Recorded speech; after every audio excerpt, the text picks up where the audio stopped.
I cannot even begin to fully express how I yearn to play and explore the mysteries of life and all that it entails. And when I come here, my spirit wants to leap for joy, thinking that I am free of this matrix and I am in nature. Left to my own devices, I get to fully experience the creation for what it is. And I'm here, and I realize that there's absolutely nothing for me to explore, for me to experience, other than the survival of this body while in this natural state. How I yearn to walk across that tree and balance myself and have fun. But all it takes is me falling into that water, that murky, infested water, full of bacteria and parasites and snakes and all sorts of other delightful creatures waiting to pounce. And me getting out of that water, getting all nasty and grimy, I am then wet and miserable and have to dry myself, becoming uncomfortable, severely uncomfortable, and walking back to a place where I can get more clothes and dry off. But this place wants to gaslight me and tell me that I am no fun, that I can enjoy it for what it is. I am seeing it for what it is. I'm seeing it as a deceptive snake that wants to blame me, always blame me, for not enjoying what it has provided for me. I mean, look at all of the colors. Look at all of the beauty. Yet, when you take away that and put yourself actually into that beauty, all you get is suffering. All you get is you surviving what it has created. Now take away all of your survival mechanisms that keep you apart from this world, as in take off your clothes, take off your shoes, be fully exposed to this wonderful, wonderful creation, and you'll soon be miserable, unable to bear it, from the extreme weather, from the extreme annoyances and pestering of thousands of bugs and animals who are also looking out for their survival. And if you climb in this tree here, looks fun, in a world of pure beauty and imagination, you could climb in this tree without any worry whatsoever. And it makes you think, oh, you're no fun, you're no fun. Why don't you want to climb in that tree and climb up it and explore and look out? It's because this tree might be a home to a raccoon or bees or wasp or any kind of insect or creature that's going to protect its survival against my survival, because I have invaded its home. And I do not blame these creations for self-preserving the way they do, because they are put into this world just the same as we. We have a higher consciousness than them, so we are able to self-reflect and reflect on these things. But these are the perfect slaves for this realm. The animals that can't think outside of the cages and the parameters that this place has set on it. And since we can, we are tormented and tortured because of it. And we're said, we're no fun, we're no fun. Why don't you just go jump in that lake and swim and enjoy what I provided for you? Well, as you can see, this is an absolute wasteland.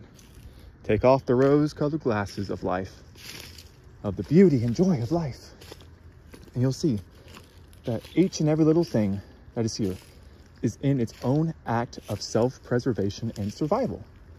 And it puts that above anything else. And if it is threatened or you get in the way of that, it will defend itself or run away in fear.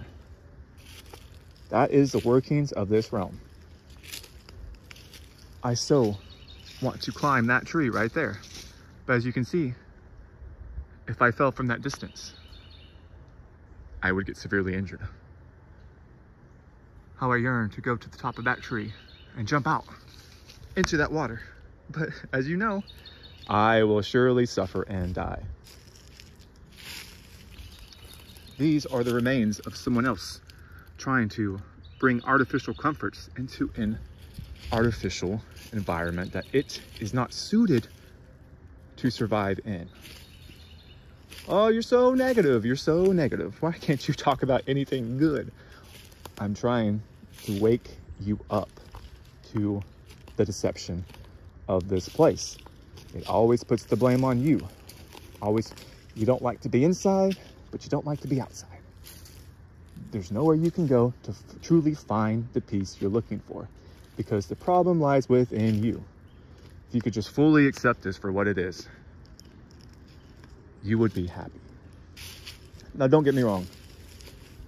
I'm finding a sense of enjoyment and peace out here compared to inside my home right now. But this will surely end as fast as the feeling came upon me, because the mechanisms of this world are going to slowly seep in. I'm going to get hot, as I already am. I'm going to get tired. I'm going to get thirsty. I'm going to get hungry. The bugs are going to be too overwhelming. You would think, oh, look, water right there. I can just go drink it. No, no, absolutely not. Unless you want to suffer immeasurably and excrete everything from your bowels because you had just been poisoned from a water source that you need to survive, yet you can't even drink it. You can't even enjoy it. Oh, if this world was a good place, everything would be beneficial for you instead of harming you. Now you could say, oh, clean water is beneficial for you. Clean food's beneficial for you, but you're in a state of lack, and you needing something forces you to respond to consuming that within you. And you're also taking that from other life forms. I mean, even the water you're drinking in this natural state, there are all kinds of microorganisms that your body either destroys with acid in the stomach, or they become part of your ecosystem and you get parasites and all that fun stuff. And you, with your limited perception, have no awareness of what's actually going on inside your so-called temple. So you cannot adequately make the right choices to protect yourself from these things. You may feel discomforts, you may feel pains, but you don't know what the hell it is or why it is. So then you go to their religious figures in white lab coats, and they'll tell you, oh, well, we have something for you. Here, this is going to treat what life has done to you, but give you all sorts of other maladies that you then have to become hooked on us, because we have the technology to see what's inside of you, and we've been trained to know what's going on. But you pathetic little being, are given no choice of full knowledge of your vehicle, your body.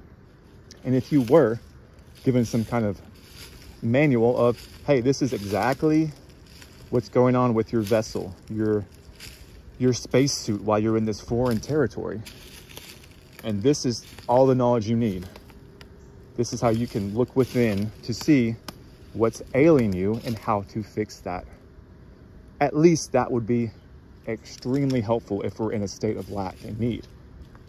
To know, oh, I'm feeling this pain and I'm feeling this uncomfortable thing and something's wrong with my vessel. So I'm going to refer to my vessel manual and see, oh, exactly, that is what's wrong. This is how I need to fix this. No, we are left in a state of confusion. And that allows outside forces, so-called medical establishment, to have control over us. It shouldn't take a lifetime to know your own body. It shouldn't take a lifetime to know the functionings of your body. When someone builds a car, they know that car inside and out. And there's a manual for it. And you can get really good at diagnosing the problems of that car. And then know exactly, for sure, that you fix the problem.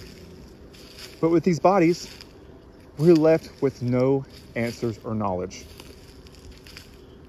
We have to look outside of the medical establishment and the talking heads of this culture to find natural cures for our ailments.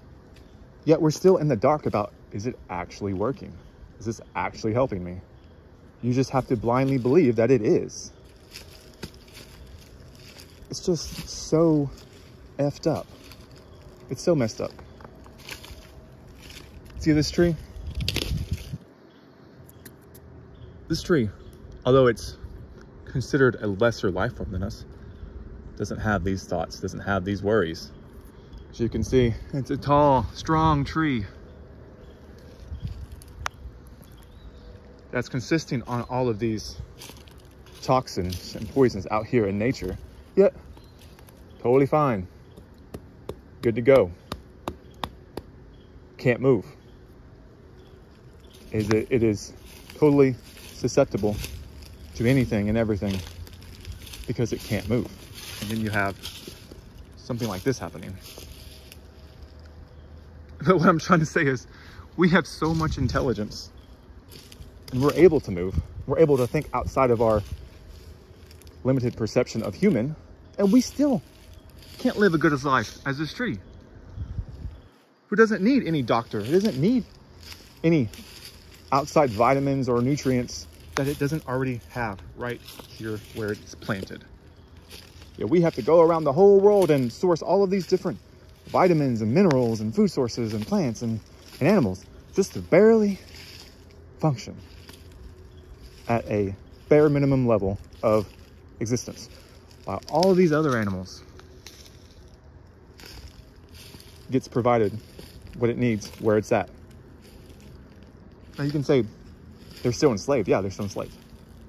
But why is our diet and our bodies so weak that we can't even survive out in nature? Yet you hear the birds, you hear the squirrels. Although they're in survival mode and every moment of their life is anxiety and fear, they're able to live out here because their vessel is more suited for this environment. You know, we aren't from this place, and our consciousness has been grafted onto an animal. I just got into a spider web there, see? I'm sorry that I disrupted your web, but at the same time, I don't want it in my face either. So, but you could say that spider web was a trap for something else. So it's all just a game of predator and prey, survival of the fittest. That spider wouldn't care if it trapped a little insect and it ate it, but it would care if I ran into it and destroyed its web. I'm kind of going off on a tangent here, but I'm trying to say is I so would want to enjoy all of the mysteries of life and this creation, yet the truth is I can enjoy it as an observer, removed. I can get my hands dirty and mess around with it, so to say.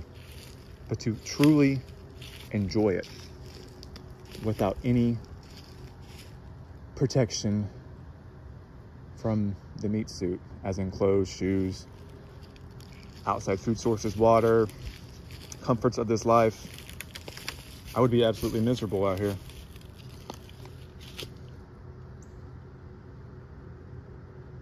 And the longer you're out here,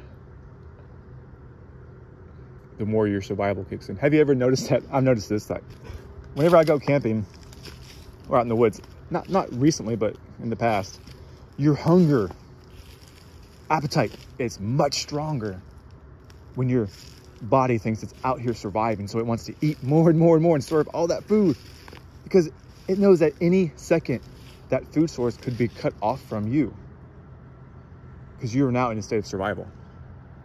Behind your closed doors, we are still in a state of survival, but it's a more comfortable state of survival. When you're thrust out here, where it's every man for himself. Your survival body truly kicks in. Truly. Now, don't get me wrong, I still enjoy being out here while I'm in this fallen state. But I'm not gonna sell you a false bill of goods. This creation is still evil. It is full of tricks and traps of everything else trying to survive just like me. And it will put its survival as number one. And if you get in the way of that survival, you are going to pay with suffering in your life if it comes down to it, if it could. Now imagine if these insects were bigger than they are and you stumbled upon an ant. Oh boy, you better run because that thing's gonna kill you. If you stumbled upon a bee that was the size of your head, yeah, that little sting is gonna wipe you out. I'm trying to paint this picture of, just because these things are so small, it brings little annoyances, right? It brings little annoyances, but the intention behind these little insects are surviving. And if it was big enough to do damage to you, more damage than it can in that small state, it would kill you if it had the chance for its own survival. And I'm not going to say there's anything beautiful about that. And likewise, I'm sure you would kill it too if you had to. If you were put in a position where you had to fight for your life, you would kill it too.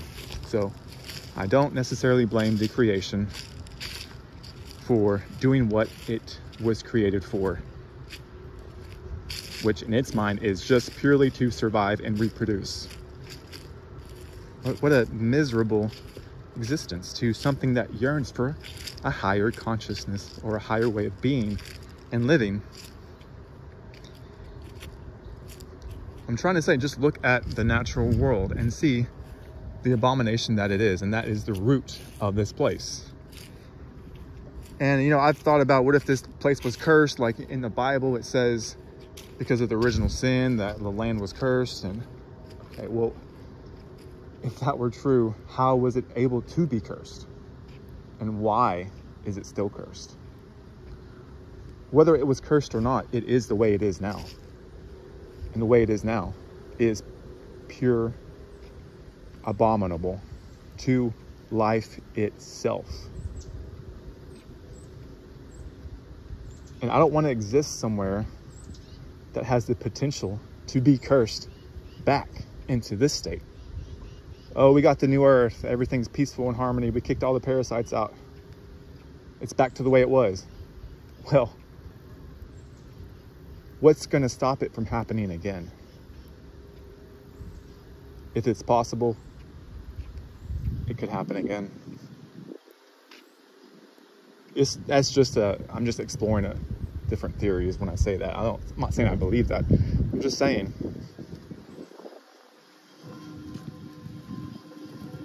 This is the extent of how much fun I can have, is just doing this. In my jail cell. Yeah, this is me in my jail cell, trying to make the best of it against the prison bars of life. But this gets extremely tiresome and boring. Running your fingers across your jail cell day in and day out, trying to find something outside of it. But as long as this is here, it's extremely hard.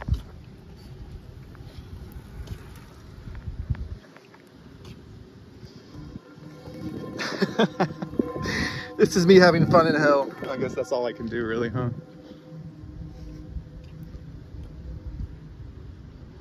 Yeah, I don't really know where this video is going now, but it's maddening. It's absolutely maddening to know there's nowhere you can go to escape any of this. Yeah, you can go places that are a little better, so to say, that have less of this. concrete parking lot realm. But like I said before, even out there, you still need basic necessities in order to survive. So yeah, it's a little better if you can go out in nature and find like a cottage or something and work the land and be self-sustainable. That's great. I'd rather want that, but I'd rather want none of it because it is still in a lowly slave state where you have to work and toil and sweat, work from the sweat of your brow, and still have to participate in feeding and clothing and enslaving other life forms, even plants, animals, whatever. And pay taxes on that land that I thought you owned. I thought you owned that land. No, the government owns that land, and it's just, you gotta pay your taxes, and they can take it at any time. They can kick you off their land, off your land, because this world does not belong to you. Can you understand that? This world is not yours. Whatever you think you own in this world, you do not own. It is just on loan to you to make you buy into this deception. And at any time, it can be taken from you. Yes, even your body and the bodies of those that you care about can be taken at a moment's notice, and there's nothing you can do about it because it does not belong to you.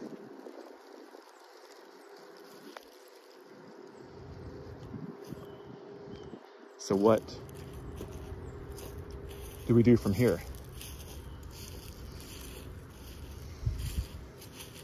Raise our consciousness and our perception higher and higher out of this lowly state.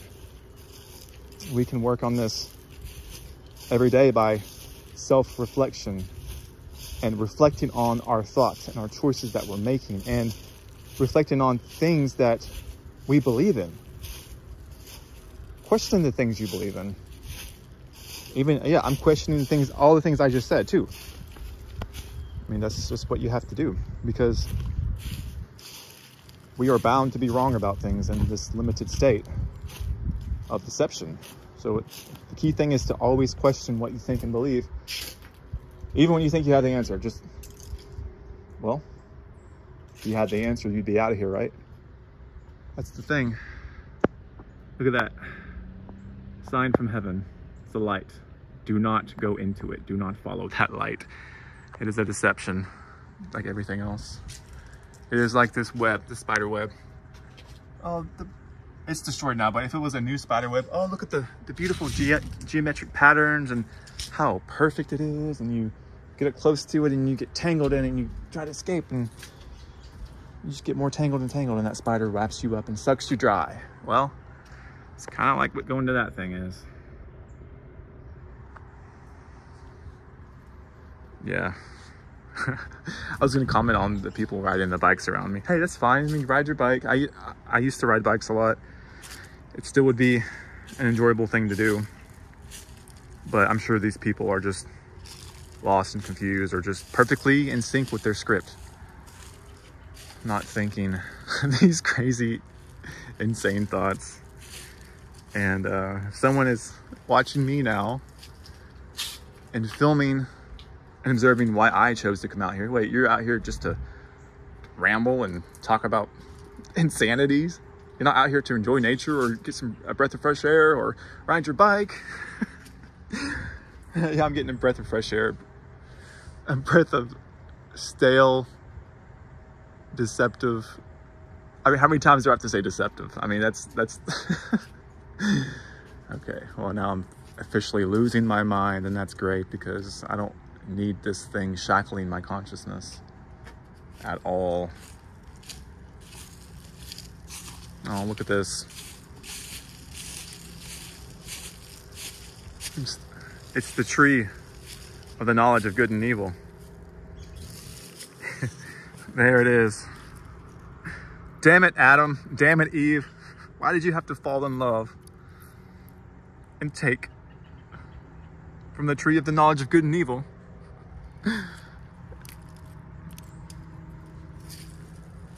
Isn't that just such a narcissistic gaslighting technique to make you feel less than and abused To think that two people at the beginning of history, so to say, they messed up, so everybody else has to pay for their mess up. That's just so ridiculous. So ridiculous. To think that a supreme, all-knowing, all-loving God would curse all of their descendants to live a world of hell.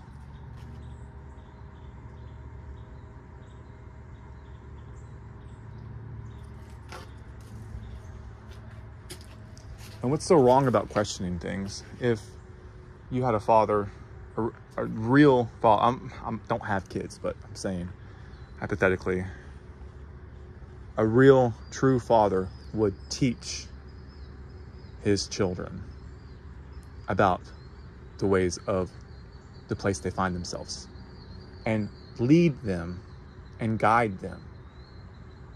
And if they were to mess up, he wouldn't curse them to an eternity of hell on earth. And all of the children you have, because of this one mess up that you did, have to pay for your disobedience. It's just sad and ridiculous to think that we actually accept that. I mean, we don't accept that. I don't accept that. But people who are yearning for a higher spiritual purpose in life, they get funneled into these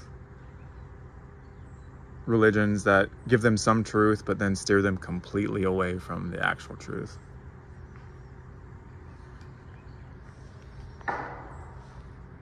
Did you hear that? God's angry with me. No, I think we've been led astray, obviously, about what the so-called God is.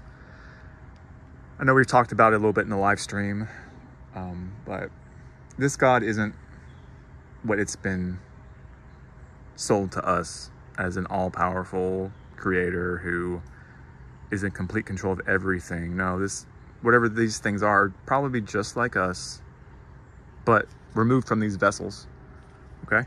We have the potential to be just like them.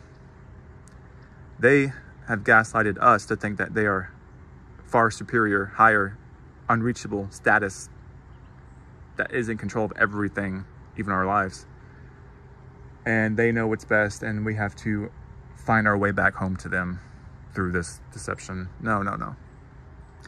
These things created a experimental lab, prison cell to keep us chained, gagged, and bound. Why? I don't know, but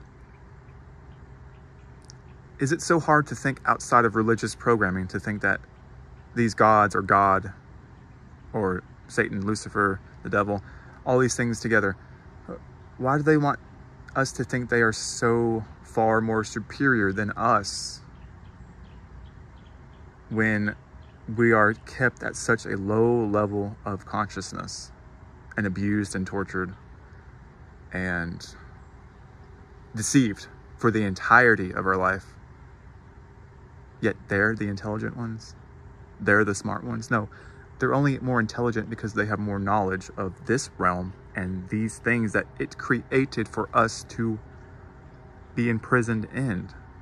Once we're out of this realm, we have the potential or already superior to them. Now, how do we get down here if we're so superior? You know, Blissfully Ignorant had a great theory, and I like it a lot. I mean, it could be true. I've been thinking on that a lot, that we were actually created and we were kept down here and enslaved and chained and bondage and the rule of deception because we have the potential to be greater than them. And they know that. They created something that they can't put back in the box, so to say. So they put us in this box and try to keep us here forever because we do have the potential to be greater. And think about it. Why wouldn't a loving creator want you to have the same potential to be the best that you can be in an unlimited way with no restrictions? The only restriction would be on evil and enslavement and all the bad things we see here, all the torture, abuse, and rape we see here, that would be the only restriction. And if you are some kind of all-powerful, all-loving God, you wouldn't allow that to continually happen to innocent things. Well, these are just kind of just ramblings, I guess. I guess I'll just end it here before somebody reports me to the authorities and gets me locked up. Oh, as I'm saying that, look, a car is pulling up just as I said that. Oh my God. It's the Matrix agents. If you never hear from me again, remember, I won't leave you here alone. I will try to end this place, but it looks like they're going, so I guess I'm safe for now.